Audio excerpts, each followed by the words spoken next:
Bismillahirrahmanirrahim. Assalamualaikum warahmatullahi wabarakatuh. Perkenalkan, nama saya Sri Ayu Mulyani dengan NIM 210501501030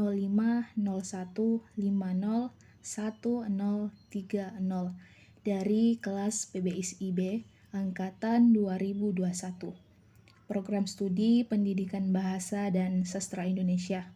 Adapun tujuan video yang saya buat untuk memenuhi tugas ujian akhir semester pada mata kuliah Teknologi Digital dalam Pembelajaran yang diampu oleh Bapak Dr. Insinyur Abdul Aziz, SPD, MPD, MT, IPM.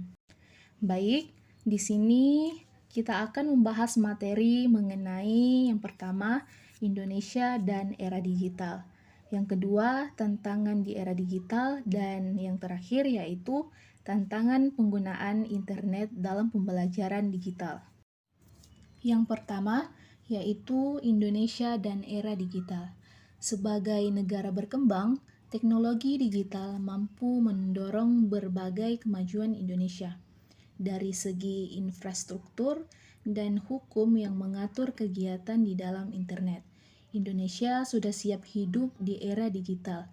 Kesiapan Indonesia dalam koneksi internet yang saat ini sudah semakin membaik di era 4G dengan informasi dan transaksi elektronik atau ITE.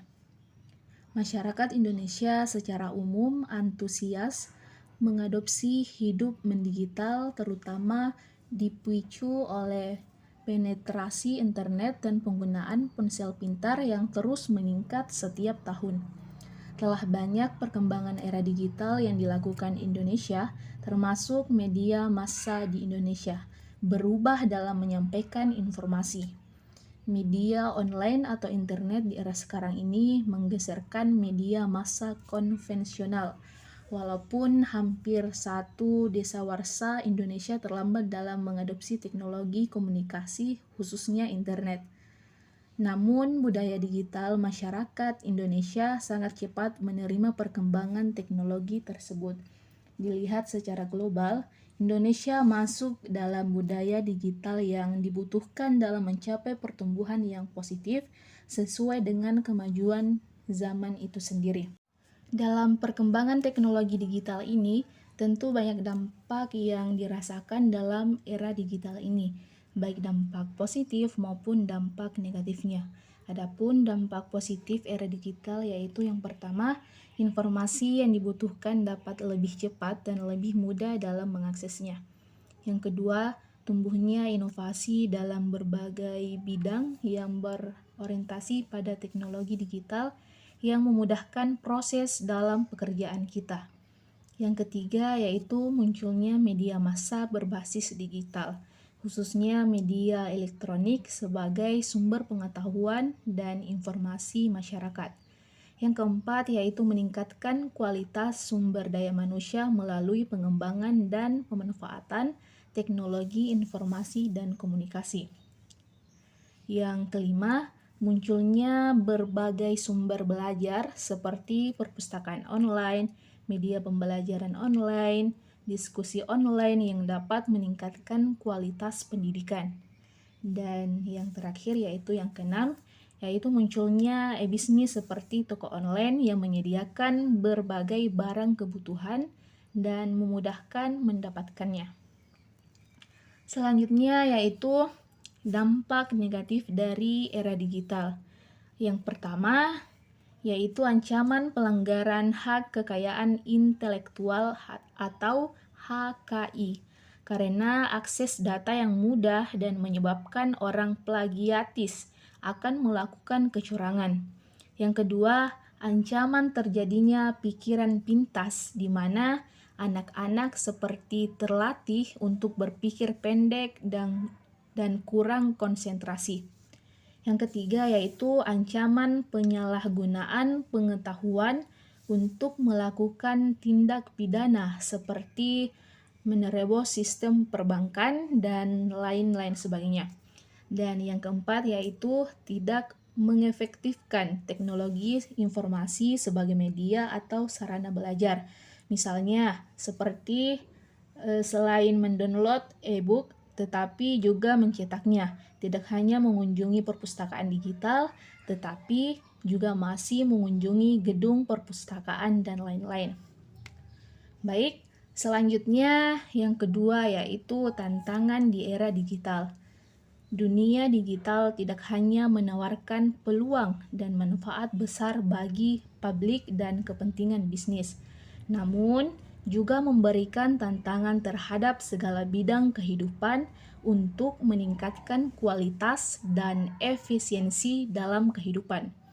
Penggunaan bermacam teknologi memang sangat memudahkan kehidupan, namun gaya hidup digital akan makin tergantung pada penggunaan ponsel dan komputer. Apapun itu, kita patut bersyukur semua teknologi ini makin memudahkan. Hanya saja tentunya setiap penggunaan mengharuskannya untuk mengontrol serta mengendalikannya. Karena bisa terlalu berlebihan dalam menggunakan teknologi ini. Kita sendiri yang akan dirugikan dan mungkin kita tak dapat memaksimalkannya. Perkembangan teknologi yang begitu cepat hingga merasuk di seluruh lini kehidupan sosial masyarakat ternyata bukan saja mengubah tatanan kehidupan sosial budaya masyarakat, tetapi juga kehidupan politik.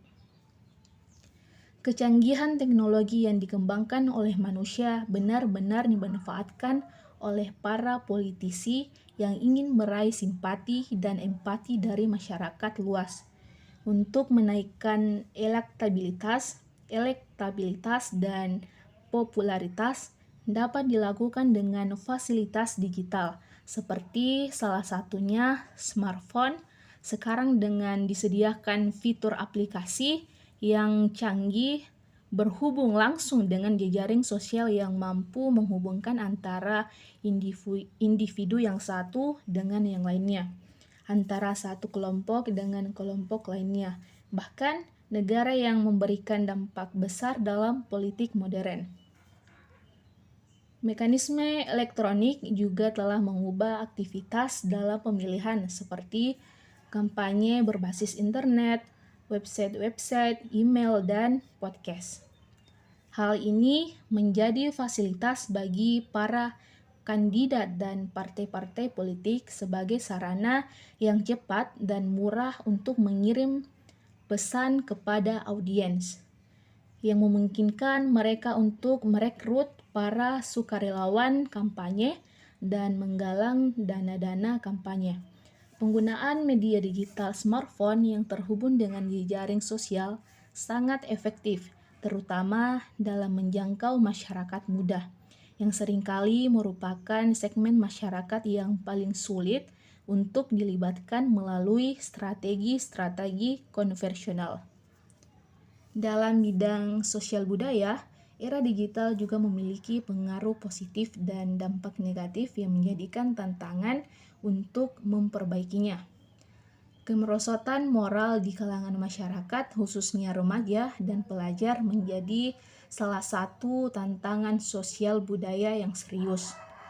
Pola interaksi antar orang berubah dengan kehadiran teknologi era digital seperti komputer, terutama pada masyarakat golongan ekonomi menengah ke atas. Komputer yang disambungkan dengan telepon telah membuka peluang bagi siapa saja untuk berhubungan dengan dunia luar tanpa harus bersosial langsung. Namun dalam bidang pertahanan dan keamanan, penggunaan teknologi di era digital berperan dalam membantu pertahanan dan keamanan nasional. Lembaga militer diantaranya telah menempatkan teknologi informasi sebagai salah satu senjata yang mendukung kekuatan dan persatuan organisasi. Sejalan dengan kekhasan organisasi militer yang selalu menuntut kecepatan dan ketepatan informasi sebelum mengambil sebuah keputusan atau perumusan strategi. Penerapan teknologi digital sangat mendukung program tersebut. Teknologi informasi telah berpengaruh pada perubahan strategi militer.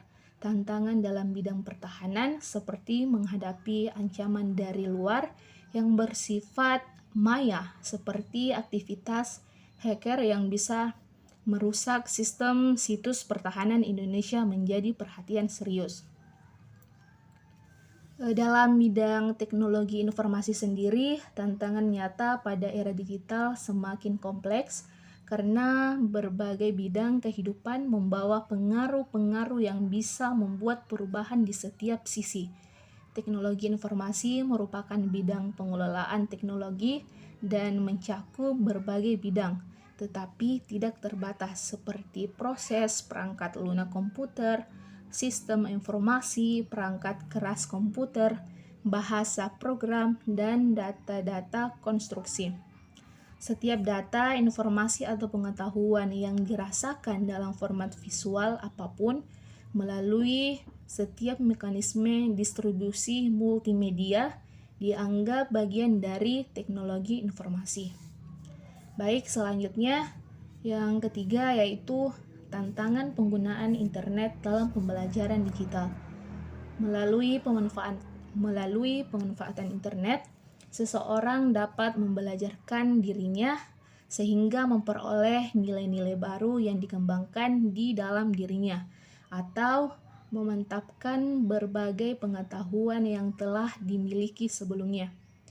Nilai-nilai ini berkenan dengan perkembangan pengetahuan dunia internasional, sehingga wawasan yang didapat pun akan mengkaitkan dengan perkembangan global. Internet merupakan suatu alat atau sarana pembelajaran yang ampuh karena kemampuan atau potensi yang dimilikinya yang memungkinkan dikembangkannya masyarakat dan pembelajaran yang bersifat global. Proses transfer pengetahuan dilakukan lewat aktivitas pembelajaran melalui internet. Hal ini akan menjadi baru di dalam dirinya atau memantapkan berbagai pengetahuan yang telah dimiliki sebelumnya. Keberadaan internet merupakan suatu alat atau sarana pembelajaran yang ampuh karena kemampuan atau potensi yang dimilikinya yang memungkinkan dikembangkannya masyarakat dan pembelajar yang bersifat global. Pembelajaran digital meliputi aspek perangkat keras atau infrastruktur berupa seperangkat komputer yang saling berhubungan satu sama lain dan memiliki kemampuan untuk mengirimkan data baik berupa teks, pesan, grafis, video, maupun audio. Dengan kemampuan ini, pembelajaran digital dapat diartikan sebagai suatu jaringan komputer yang saling berkoneksi dengan jaringan komputer lainnya ke seluruh penjuru dunia. Pembelajaran digital merupakan sebuah bentuk teknologi informasi yang diterapkan di bidang pendidikan dalam bentuk dunia maya atau bisa juga disebut pembelajaran e-learning. Istilah pembelajaran digital lebih tepat ditunjukkan sebagai usaha untuk membuat sebuah transformasi proses pembelajaran yang ada di sekolah atau perguruan tinggi ke dalam bentuk digital yang dijembatani oleh teknologi internet. Pembelajaran digital dapat pula diartikan sebagai proses pembelajaran yang dilalui melalui network atau jaringan komputer yang biasanya lewat internet atau intranet. Dengan adanya fasilitas internet, pembelajaran digital tidak terus-menerus bergantung pada pengajar karena akses informasi atau knowledge yang lebih luas dan lengkap, sehingga pembelajaran dapat belajar kapan saja dan di mana saja. Berikut ini tantangan yang ditemui dalam pembelajaran digital, yaitu yang pertama, jaringan internet lambat. Salah satu masalah utama yang banyak dihadapi oleh siswa adalah jaringan internet yang lambat. Padahal pembelajaran daring membutuhkan jaringan internet yang cukup kuat, mengingat media yang digunakan berupa Zoom, Google Meet, atau aplikasi lainnya untuk mengikuti video konferensi. Jika jaringan tidak kuat, proses pembelajaran menjadi terkendala. Video tidak muncul dan suara yang putus-putus. Kadangkala baru mau login sudah tidak bisa karena jaringan terganggu. Permasalahan teknis seperti suara yang putus-putus dan video yang berhenti menyebabkan pembelajaran tidak efektif dan siswa tidak dapat menyerap informasi yang disampaikan guru secara utuh. Yang kedua, yaitu banyaknya gangguan di rumah. Perbedaan utama dari belajar di sekolah dengan belajar di rumah adalah tingkat distraksi yang dialami oleh para siswa. Ketika siswa belajar di ruang kelas, maka lingkungan ruangan tersebut sudah diatur sedemikian rupa untuk mendukung proses pembelajaran agar berjalan lancar. Hal ini berbeda dengan proses belajar mengajar dari rumah. Tidak semua siswa memiliki kondisi rumah yang sama untuk mendukung proses belajar. Banyak dari siswa tidak memiliki ruang belajar yang sunyi, senyap, mendapat sinar yang mencukupi dan nyaman. Ditambah lagi, seringkali aktivitas di lingkungan rumah menyebabkan distraksi yang cukup banyak bagi siswa. Distraksi tersebut sangat beragam, mulai dari distraksi suara, distraksi pandangan, dan banyak lainnya yang menyebabkan siswa tidak dapat fokus belajar. Yang ketiga yaitu guru belum mahir penggunaan teknologi digital. Sebelum pandemi ini, pada umumnya guru hanya mengandalkan pembelajaran tatap muka. Hanya segelintir guru yang sudah mengenal pembelajaran dengan online. Guru yang sudah mengenal pembelajaran online karena ingin berinovasi dalam pembelajaran. Begitu terjadi pandemi seperti tahun kemarin, guru baru belajar teknologi digital. Tidak mudah untuk pembelajaran teknologi pada guru. Hal ini memerlukan waktu. Untuk itu, pelaksanaan pembelajaran daring hanya bermodalkan aplikasi WhatsApp. Untuk aplikasi yang video conference diperlukan belajar terlebih dahulu. Apalagi aplikasi yang LMS atau Learning Management System, guru sudah familiar dengan WhatsApp. Sudah biasa guru menggunakan WhatsApp untuk berkomunikasi. Dengan WhatsApp, pembelajaran daring bisa berjalan dengan segala kekurangannya. Yang penting antara guru dan siswa bisa terjadi interaksi dalam pembelajaran. Namun, dengan berjalannya waktu, guru pasti akan beralih ke teknologi digital yang lain. Selanjutnya yang keempat yaitu mengalami kesulitan dalam berinteraksi. Meski hal ini tidak selalu terjadi, namun umumnya proses belajar mengajar yang dilakukan secara online menyebabkan proses pembelajaran tidak dapat berlangsung secara interaktif. Banyak siswa yang merasa bingung dengan suatu materi, namun kesulitan untuk bertanya kepada guru. Hal ini terkadang juga disebabkan oleh guru yang menyampaikan materi secara satu arah saja dan tidak memberi kesempatan siswa untuk bertanya. Apalagi jika pembelajaran hanya memberikan materi tertulis dan video penjelasan kepada siswa. Hal ini tentu menyulitkan para siswa untuk memahami dan bertanya terkait materi tertentu kepada guru. Selanjutnya, yang kelima yaitu siswa bermain-main. Banyak siswa yang bermain-main ketika belajar online karena merasa tidak diawasi oleh guru secara langsung. Para guru pun kesulitan untuk memantau perkembangan siswa. Oleh karena itu, dibutuhkan koordinasi yang baik antara guru dan wali siswa. Kadang ada siswa yang tertidur. Sering siswa masuk kelas online terlambat. Alasan yang diajukan biasanya mengatakan karena jaringan sulit. Namun, belum tentu benar pernyataan tersebut. Bisa juga itu hanya alasan. Selanjutnya, yang keenam atau yang terakhir, yaitu kesadaran orang tua siswa. Masih banyak orang tua menyuruh anaknya untuk mengerjakan pekerjaan lain pada saat pembelajaran daring. Orang tua hanya memahami bahwa anaknya di rumah. Untuk itu, orang tua akan menyuruh anaknya untuk melakukan pekerjaan rumah. Berbeda dengan di sekolah, siswa sudah terkondisi untuk belajar. Baik, itulah tadi pemaparan materi tentang tantangan penggunaan internet dalam pembelajaran digital. Mudah-mudahan bermanfaat untuk kita semua. Saya akhiri dengan ucapan wassalamualaikum warahmatullahi wabarakatuh.